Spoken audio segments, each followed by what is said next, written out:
사랑이 깊다는 게 타인을 아낄 줄 아는 마음이에요. 길거리 가다 꽃을 봤어요. 근데 꽃이 너무 예뻐요. 그 꽃을 딱 꺾어서 자기 집에 갖고 오면은 그 꽃을 사랑하긴 하지만 꽃을 훼손하는 거죠. 그래서 어떤 사람을 만나야 되냐면요.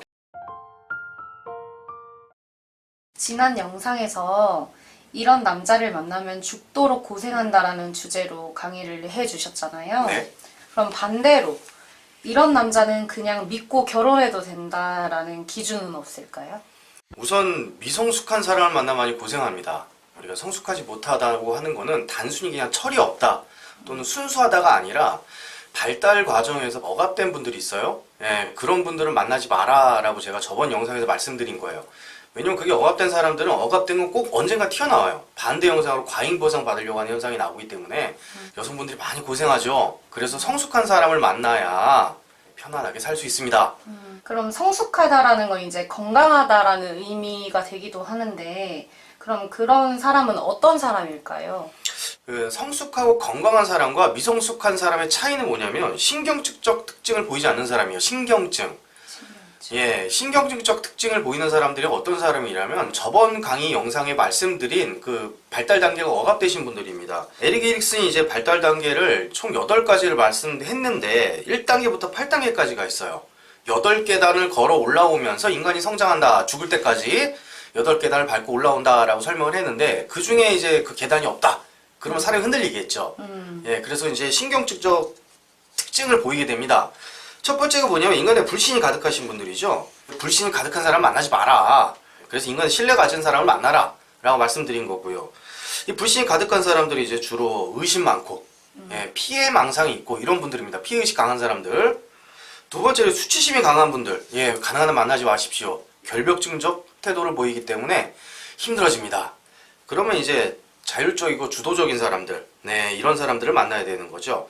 세 번째, 죄책감이 너무 강하다. 죄책감이 강한 사람들은 이제 흔히 우리가 착하다고 오해를 해요. 착하다. 예. 예. 근데 착한 분들이 아니라 죄의식이 큰 분들이에요. 이런 분들은 사람들과 관계를 하면서 굉장히 주눅들 수밖에 없어요. 조심스럽고 그런 분들은 항상 자기가 이제 무슨 죄를 진 것이 아닌가라는 죄의식에 시달리면서 사람들과 관계에 있어서 수동적인 관계를 맺을 수밖에 없죠. 예. 그 다음으로 이제 열등감입니다. 열등감 강한 사람 만나지 말라고 말씀드렸어요. 열등감이 강하지 않고 예, 근면하고 성실해야 된다. 예, 열등감이 강한 사람은 이제 나타나는 행동들이 여러 가지가 있는데 첫 번째로 도전하지 않고 실패하지 않으려고 하는 거. 두 번째로는 허세예요. 허세. 허세. 예. 그래서 허세가 강한 게 그들이 우월할 의식이 강한 거냐 또는 자존감이 높으냐 근데 그렇진 않아요. 허세 강한 사람들도 열등감이 강한 겁니다. 그럼 열등감이 없는 사람은 어떤 사람이냐면 근면성실한 사람입니다. 근면성실한 사람. 예. 자기 일 열심히 하고 예, 자기 일 최선 다하고 이런 사람들이 열등감이 없는 사람들이에요. 그 다음으로 신경질적 태도가 자기 역할에 대해서 혼란스러워 하시는 분들이죠. 그러니까 뭘 안 맡으려고 하는 분들이에요. 책임감이 얕은 거예요. 이런 분들 결혼하면 어떻게 됩니까? 아빠 역할 안 하고 남편 역할 안 하는 거예요. 무언가 자기가 일을 맡으면 책임을 지고 끌고 나가야 되는데 그걸 가능한 안 하려고 해요. 예, 그 좀 회피적인 거죠. 이건 신경질적 태도입니다. 그 다음으로 이제 남녀 관계에 있어서 굉장히 고립감을 많이 느끼시는 분들이 있습니다. 즉 외로움이 크다. 외로움이 크다. 네, 외로움이 크다. 우리가 외로움이라고 하는 정서는 인간이 누구를 만나고 관계를 맺고 사랑을 맺어라라는 메시지인데 그럼 관계를 맺고 사랑을 하면 되잖아요? 그렇죠. 근데 안 하고 있으니까 외로움이 큰 거예요. 그래서 외로움이 크신 분들, 예, 남녀관계 또는 대인관계가 잘 안 된다라고 의심해 보시고 가능한 헤어지십시오라고 말씀드린 겁니다. 그 다음으로 이제 7단계, 침체와 생사성의 단계인데 자, 어떤 심리상담사가 그런 이야기를 했다고 합니다. 가난한 거는 정신병이다. 예. 근데 저는 그 말에 좀 동감을 합니다. 좀 그분이 좀 과하게 이야기하신 건 있어요. 근데 가난하다는 건요, 신경증적 행동이에요. 정확히 말을 하면은 생산성을 높이려고 하지 않아서 나타나는 반응들이에요. 예, 가난은 죄가 아니지만 가난은 신경증적 태도가 맞습니다. 흔히 우리 이렇게 생각을 해봅시다. 어떤 똑같은 조건에서 시작을 했는데 어떤 사람들은 굉장히 부유하게 살고 어떤 사람은 똑같은 조건에서 시작했는데 그 가난을 면치 못해요. 그 이유는 자기가 그 성실성이라든가 자기가 할 수 있는 자신감이라든가 내가 맡은 바 책임을 다한다는 그런 것들이 억압되어 있기 때문에 가난에서 면치 못하는 거거든요. 그래서 돈을 벌거나 생산성을 높이는 행동 자체를 주저하거나 망설이거나 나 못해, 할 수 없어 라고 좌절하는 사람들 가난에서 벗어나지 못하거든요. 그래서 가난은 정신병이다는 아니지만 좀 부드럽게 이야기하자면 가난한 건 신경증적 행동이 나타난 결과인 거예요. 예.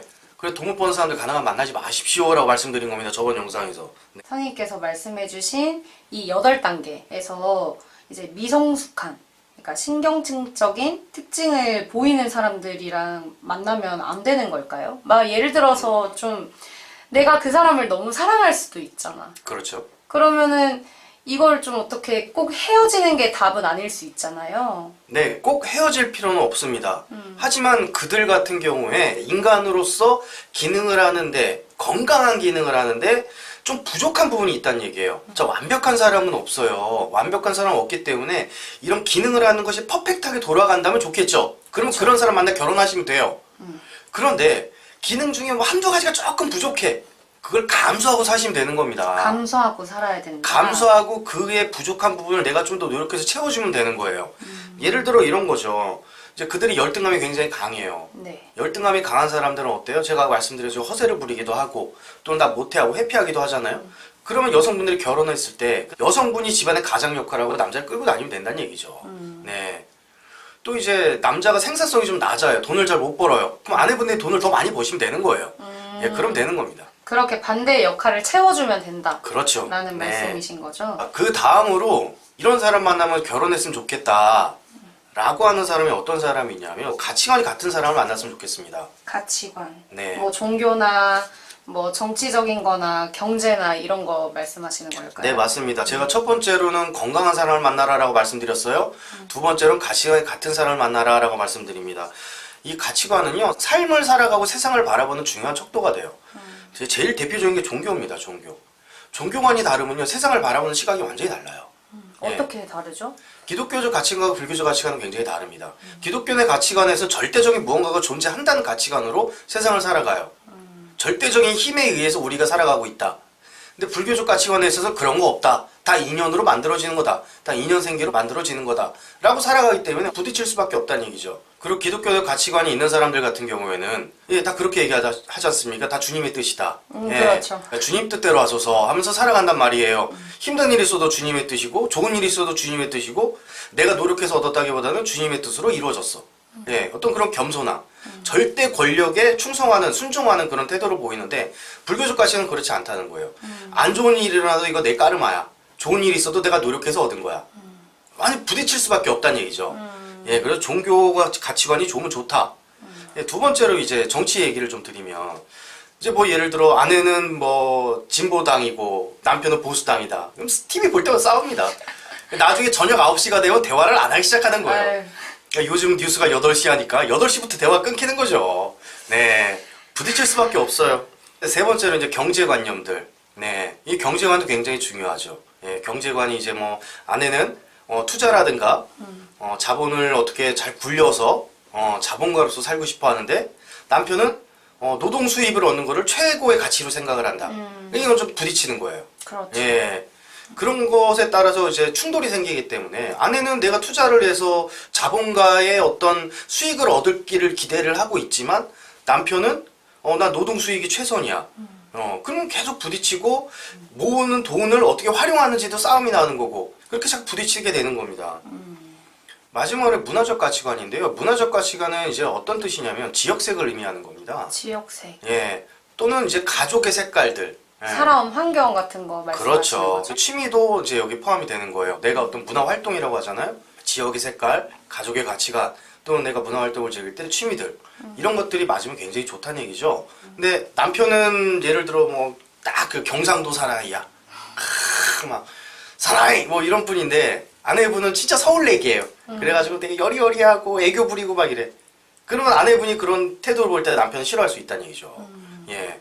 또 아내분은 경상도 분인데 남편은 또 서울 남자야. 그러면 아내분이 남자가 그게 여려가지고 막 이렇게 나올 수도 있다는 얘기예요. 그리고 간혹 상담을 하다 보면요 국제 결혼하신 분들이 있어요. 국제 결혼을 딱 하신 분들이 예를 들어 남편이 어느 나라 사람입니다 라고 얘기하면서 이제 오신단 말이에요. 그럼 제가 사회심리학 책을 딱 펴들어가지고 쫙 뭘 보냐면 개인주의 순위를 봅니다. 그 남편의 개인주의적 성향, 국가 성향이 얼마나 높으냐. 미국, 캐나다, 호주, 영국 이런 데는 개인주의를 미덕이로 생각을 해요. 그러니까 옆에서 누가 뭘 하든 신경 쓰지 않고 나의 가치관을 존중한다. 근데 우리나라 같은 경우 집단주의를 굉장히 중요하게 생각하잖아요. 남의 시선 굉장히 중요하게 생각한다고요. 이런 것들이 부딪히면은 어떤 갈등을 해결하는 방법 자체가 달라져요. 갈등 해결 방법 자체가. 그래서 작은 갈등이 생겼을 때 문제를 해결하기 좀 어려워질 수도 있다. 예. 그래서 이제 두 번째로 말씀드린 게 가치관이 같은 사람을 만나라라고 말씀드리죠. 근데 사실 가치관이 나랑 완전히 맞는 사람을 찾는다는 게 좀 하늘의 별 따기잖아요. 네, 맞습니다. 그리고 이렇게 누군가를 만난다라는 거는 그 사람을 이렇게 알아가면서 맞춰주는 것도 포함이 되는 건데 네. 이것 때문에 또 좀 헤어지기는 좀 꼭 헤어져라라는 얘기는 아니에요. 이런 거죠. 저기 생물학자 최지천 박사님은 그런 이야기를 하셨대요. 그 아내분과 결혼을 하려고 그러는데 그 처가에서 당신 종교가 우리 크리스천이 아니기 때문에 좀 힘들어. 그러니까 최지천 박사님이 그러면 개종하겠습니다 이렇게 얘기를 했다고 하시더라고. 예, 바꿀 수 있는 거죠.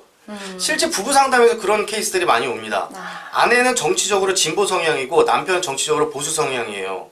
그럼 저녁 8시만 되면 대화가 안 되기 시작하는 거예요. 그럼 갈등이 생기는 거죠. 그렇죠. 그래서 제가 무슨 팁을 드렸냐면 저녁 8시가 되면 뉴스를 트세요. 그리고 또 보수당 쪽이면 이제 TV조선을 보시겠죠? TV조선을 틀어놓으세요. 자, 그리고 남편분과 함께 이재명 씨를 까십시오. 이렇게 자기의 정치 성향 바꿀 수 있습니다. 아, 그런 예. 식으로 예, 바꿀 수 있는 거예요. 네. 그리고 이제 뭐 경제관 바꿀 수 있죠. 취미 맞출 수 있어요. 문화 맞출 수 있는 거예요. 다 맞출 수 있습니다. 네. 자, 그 다음에 이제 세 번째 이런 사람을 만나면 꼭 결혼해라 라는 걸 말씀드리고 싶은 게 뭐냐면 생활 습관이 맞는 사람을 만나십시오. 생활 습관 뭐 평소에 지낼 때 그런 걸 말씀하시는 건가요? 이 연애랑 결혼은요 완전히 달라요. 연애는 그냥 연애만 하면 돼요. 그렇죠. 근데 결혼은요 같이 사는 거예요. 여러분 이런 생각을 해볼게요. 이제 각자 따로 사는 친구가 있어요. 서로 밖에서 만나면 같이 오락도 하고 소주도 한잔하고 노래방도 가고 축구도 하고 친하게 지냅니다. 근데 그 친구랑 같이 산다고 생각해보세요. 그 친구랑 같이 살게 되면 제일 먼저 부딪히는 게 화장실 쓰는 거. 그렇죠. 예, 침실 누가 정리하냐. 냉장고, 예, 설거지, 청소. 되게 사소한 건데 신경을 건드는 것들이 많겠네요. 그렇습니다. 예, 그래서 갈등이 생긴다. 그래서 부부 간의 갈등은요, 생활 습관 때문에 생기는 거예요, 사실은. 그래서 어떤 남자 만나야 되느냐? 정리, 정돈, 청소, 청결, 잘하는 사람 만나십시오. 정리는 불필요한 거 버리는 사람이에요. 물건 쌓아놓은 남자 만나지 마세요.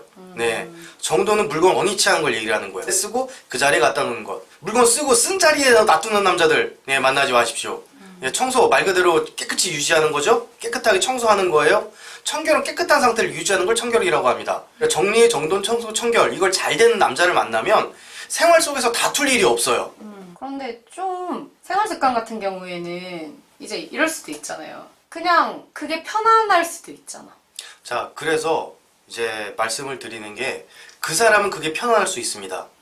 좀 쓰고 쓴 물건을 자기가 원위치를 안 시키고 쓴 자리에 갖다 놓고 청소를 매일 하는 게 아니라 일주일에 한 번 하는 걸 좋아하고 이불 뭐 이렇게 잘 안개 놓고 이게 편해서 그럴 수도 있어요. 그런데 원래 정리정돈 청소 청결 안 하는 게 편해요. 예, 불편해도 하는 거예요, 그냥. 아, 불편해도 하는 거다. 예, 불편해도 하는 거예요. 아, 그럼 그걸 좋아하는 사람들도 그거를 좋아하진 않을 수도 있다. 그렇죠. 불편해도 하는 겁니다. 불편한데 예. 뭐 하는 거다. 자, 근데 만나는 남자가 정리정돈이 잘 안 돼. 근데 난 그 남자 너무 사랑해. 그럼 어떻게 하면 되느냐? 그 남자가 정리정돈 못 한다는 거 수용하시고 여러분들이 하시면 됩니다. 아까 말씀하셨던 것처럼 네. 그 반대를 내가 채워주면 된다. 네, 맞습니다. 자, 마지막 네 번째 말씀드리면요. 결혼은 단순히 이해관계로 만나는 것이 아니라 사랑을 해야 만나는 거 아니겠습니까? 그렇죠. 네, 그래서 사랑이 깊은 사람을 만나셔야 됩니다. 사랑이 깊다라는 게 혹시 어떤 의미일까요? 사랑이 깊다는 게 타인을 아낄 줄 아는 마음이에요. 길거리 가다 꽃을 봤어요. 근데 꽃이 너무 예뻐요. 그 꽃을 딱 꺾어서 자기 집에 갖고 오면은 그 꽃을 사랑하긴 하지만 꽃을 훼손하는 거죠. 하지만 그 꽃이 너무 예뻐가지고 그 꽃들 주변에 쓰레기를 주워주고 물을 주고 이렇게 된다면 그 꽃을 사랑하는 마음이 더 깊다고 할 수 있어요. 그래서 어떤 사람을 만나야 되냐면요. 중요한 게 노약자한테 예의가 바라야 됩니다. 노약자한테 함부로 한 사람 만나지 마세요. 노인 공경, 자기보다 사회적 지위가 낮고 그리고 몸이 약하고 이런 사람들을 자기가 무시한다. 사회적 취약계층을 무시한다. 만나지 마십시오. 예. 그 흔히 말하는 강강약약 네, 그런 네. 사람들을 말씀하시는 걸까요? 네. 그래서 노약자한테 예의가 바른 사람 만나셔야 되고요. 윗사람에 대한 존경심이 있어야 돼요. 공경하는 마음. 요즘 젊은 분들 중에 뭐 꼰대라는 말이 좀 유행을 하는데 그쵸? 꼰대여서 싫다고 막. 좀 직장이나 또는 누군가가 좀 조언 한마디 하면 아 꼰대짓 한다 이러는데 그게 아마 조선시대나 그 전부터도 그런 말이 있었을 겁니다. 예, 윗사람한테 지적받으면 누가 좋아요. 하지만 인간애가 깊고 사람관계 잘하는 사람들은요 윗사람이 만들어 놓은 것을 대부분 공경해요. 그래서 먼저 간 사람들의 발자국을 따라갈 줄 아는 사람들 그들이 저런 이유가 있겠지라고 한 번 더 고민을 해본단 말이에요. 교육을 하다 보면 이런 태도가 많이 드러나죠. 선배들이 이렇게 뭘 가르쳐 주면은 아 저 선배들은 왜 저렇게 생각했을까라는 그 이유를 고민해 보는데 아 그 꼰대짓이야. 그러면 여러분들 부모님한테도 꼰대라고 할 가능성이 높습니다. 예, 그래서 그런 사람 만나지 마시고요. 세 번째로 여러분들 결혼하면은 아이 낳으셔야 되잖아요. 그렇죠. 네, 아이 사랑하는 사람들 만나십시오. 그럼 만약에 이게 결혼하기 전까지는 아이가 없잖아요. 네. 이걸 어떻게 알 수 있죠? 그 전에? 맞아요. 그 내 아이를 사랑할지 안 사랑할지 잘 모르잖아요. 그쵸. 예. 연애할 때는 알 길이 없거든요. 뭐 예를 들어서 길을 지나가는데 아이가 막 헬렐레 막 이러고 거리는 거는 잠깐은 귀여워할 수 있고 그럴 수 있죠. 근데 내 아이고 계속 이렇게 오래 사는데 이 아이가 막 뭐 내가 싫어하는 행동을 하더라도 이렇게 사랑할 수 있고 그런 사람을 알아보기가 힘들거든요, 사실. 그래서 노약자한테 예의가 바르고 그리고 윗사람을 공경하는 사람 만나라는 얘기를 한 겁니다. 그게 연관이 되는 건가요? 그럼요. 약자에게 예의가 바르다는 건 자기보다 약자를 존중할 수 있다는 의미예요. 네, 내가 난 아이, 얘 절대적 약자입니다. 그렇죠. 약한 사람에게 예의가 바르지 않은 사람은요, 내 아이가 우는 걸 이해하지 못해요. 내 아이가 찡찡대는 걸 이해하지 못해요. 예, 내 아이가 힘들어하는 걸 이해하지 못해요. 하지만 노약자를 공경하고 노약자한테 존중감을 표현하고 노약자를 인정할 수 있는 사람들, 내 아이가 우는 거 수용할 수 있습니다. 내 아이가 찡찡대는 거 수용할 수 있어요. 내 아이가 나한테 힘들게 하는 거 다 이해할 수 있는 사람들이에요. 그래서 약한 사람을 대하는 태도를 보면 내 아이에게도 어떻게 할지가 보입니다. 그러면 약한 사람을 대하는 태도를 보고 네, 이제 이 사람의 깊이를 알 수 있다. 네, 그러면 이때까지 이제 4가지를 말씀해 주셨어요. 뭐 건강한 사람을 만나야 되고 가치관이 같은 사람을 만나야 되고 생활 습관이 맞는 사람 만나야 되고 사랑이 깊은 사람을 만나야 된다. 네. 이렇게 말씀을 해주셨는데요. 네. 끝으로 하나만 더 첨언을 해주신다면 어떤 말씀을 하고 싶으세요? 건강하고 가치관이 같고 그리고 생활 습관이 너무 완벽하고 그리고 사랑이 깊은 사람 예 만나기 힘듭니다 솔직히. 그래서 그 사람이 조금 부족하지만 내가 많이 사랑한다면 그 사람의 부족함도 채워줄 수 있으면 누구랑 살아도 행복하게 살 수 있습니다. 결국에는 맞춰가는 게 중요하다고 네, 말씀을 맞습니다. 해주신 알겠습니다. 좋은 말씀 감사합니다. 네, 감사합니다. 네.